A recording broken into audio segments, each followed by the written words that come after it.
Let's take a look at an application of logarithms before getting into what logarithms are themselves. So consider the equation y is equal to 30,000 times 0.51 raised to the x minus 12 power.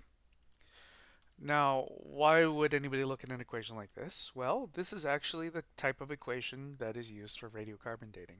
So in this equation, x here represents the age of a fossil, maybe in the number of years, and then y represents how many moles of carbon-14 are in the fossil. So let's say an archaeologist on a dig finds a fossil with 71 moles of carbon-14. Well, then she would plug in 71 for the y that appears right here. Yeah, so you get an equation that looks like this: 71 equals 30,000 times 0.51 raised to the x minus 12. And then in trying to solve for x, well, we can undo this multiplication, reading by order of operations. Divide both sides by 30,000. You have 71 over 30,000 equals 0.51 raised to the x minus 12 power. But then what? To solve for x, we're stuck. We're going to need something new, and that's where logarithms are going to come into play. Maybe this example doesn't interest you as much, but it is truly the type of thing that is used. Here's another application, a second application that uses really the same mathematical principles. Again, this application itself might not interest you, but that doesn't change the fact that it's an actual application. So consider the equation y equals 5,000 times e raised to the power 0.02x. So in this equation, x represents the number of years that a savings account has been opened. And at the moment that the account was opened, an investment banker put $5,000 into the account.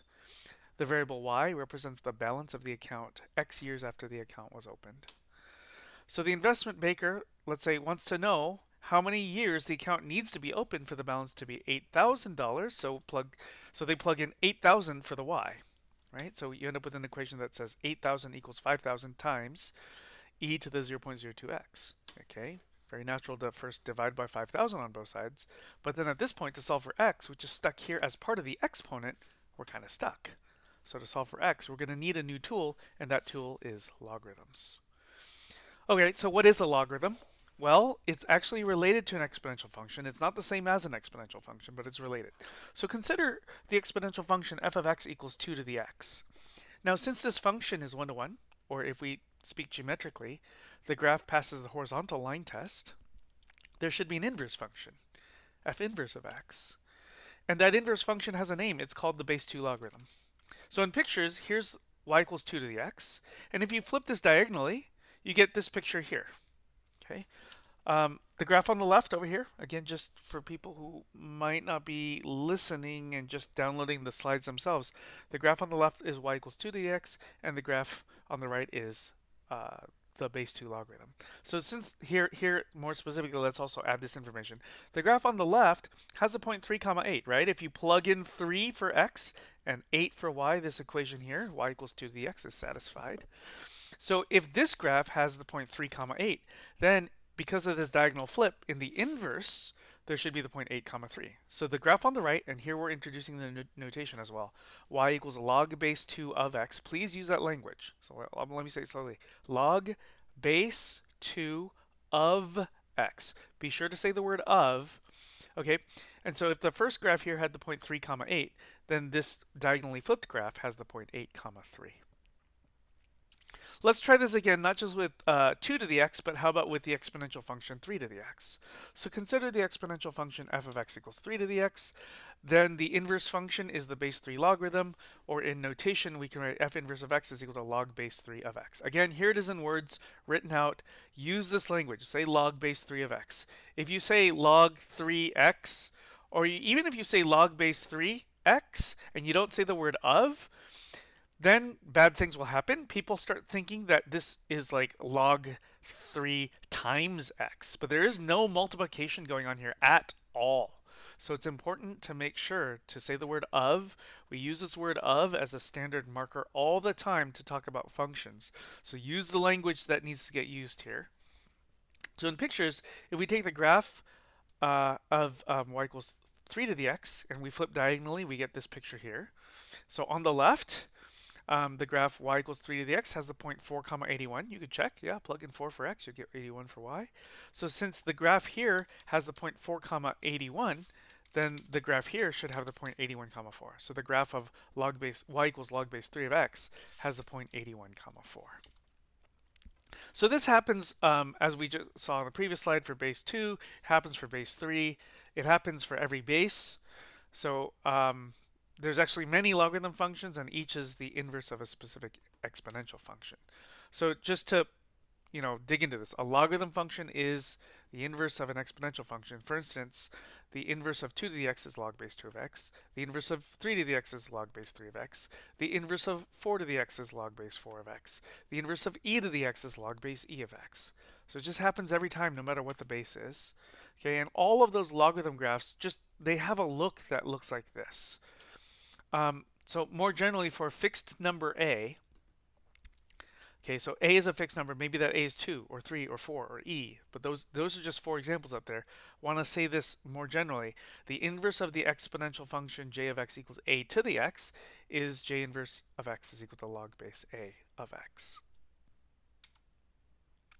So all of these functions, whether it's log base 2 of x or log base 3 of x or log base 7 of x or log base e of x, and so on and so forth, they all have this general look to them.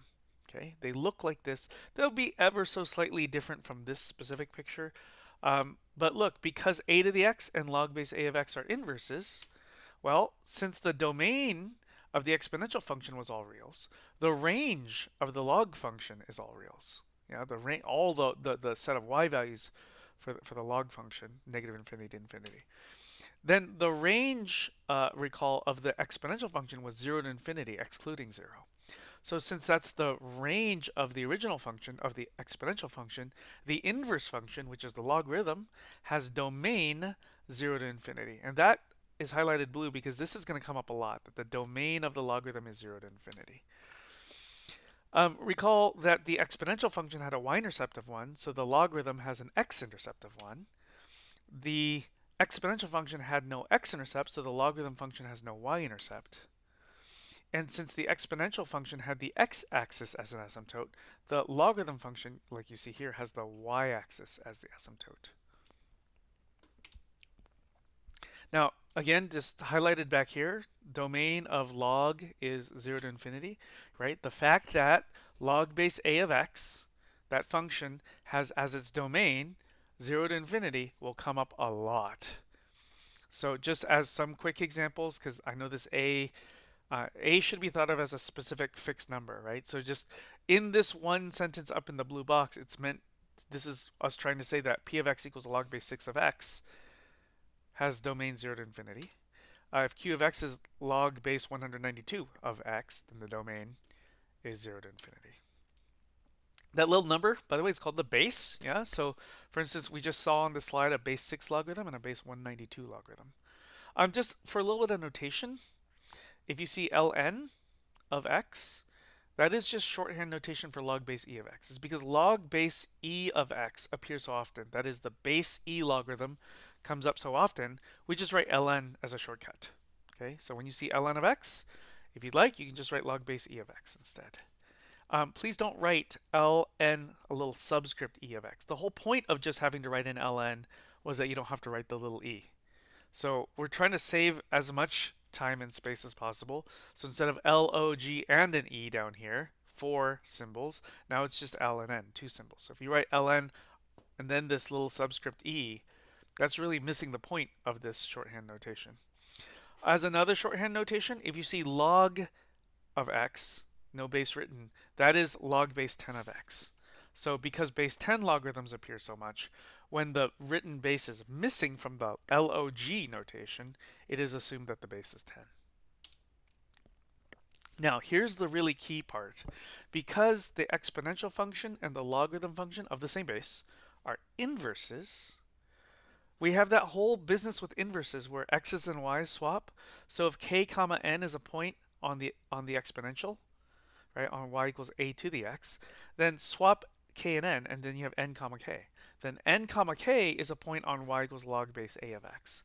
Here's another way to say this. If k comma n, so k comma n is 1 point, you flip the x and y coordinates and say n comma k. So one is a point on the exponential function, one is a point on the logarithm function. Well, what does it mean that k comma n is a point on y equals a to the x? It means that k comma n, that this point satisfies the equation, so we could plug in. For the x, we could plug in a k. For the y, we can plug in an n. So we'll have n is equal to a to the k instead of x. And then what about n comma k is a point on y equals log base a of x? Well, that means we can plug in n for the x there and plug in k for the y here. And so we'll have k equals log base a of n. And so here we end up, it's the same information. This information here is the same as the information here. It's just the language that's up here sounds a lot more geometric. But if we really whittle it down, we've got n equals a to the k power if and only if k equals log base a of n. This is really important. Okay, this equation, it's not actually the above equation as if it's one. It's really two equations, sorry. So the fact that this equation is true if and only if that equation is true, that is the most important thing of the day. We can rewrite this first part, n equals a to the k, as a to the k equals n, right? So you can swap the two sides of an equation. Same deal over here. You can swap the k and the log base a of n. Just swap what's on which side of the equal sign. So if you like, you could write this as a to the k equals n if and only if log base a of n equals k. So you'll notice a base a, and then over here n is by itself, whereas in the log equation k is by itself. Okay, this definition of logarithm, as it's called, has been copied to the top of the next slide. This is so important, and it needs to be understood. It needs to be memorized, but let me be very careful what I am saying by it needs to be memorized. It shouldn't be memorized with these specific three letters or variables, a, k, and n alone. So for instance, this is saying exactly the same thing. So as much as the box at the top is the definition of logarithm, this second box here is also the definition of logarithm. It's just all the a's have become b's. So b to the k equals n if and only if log base b of n equals k. But not just that, it doesn't have to be b, k, and n. It could be b, c, and u. So b to the c equals u if and only if log base b of u equals c. And the definition of logarithm could also be stated with different variables. Instead, it could be h to the x power equals y if and only if log base h of y equals x. The definition of logarithm is so important. You have to know the definition of logarithm. Everything that we're going to be doing is unlocked by this definition of logarithm. Get comfortable with this no matter what letters are in place, right? And notice where everything fits together. Pay attention to the position of things.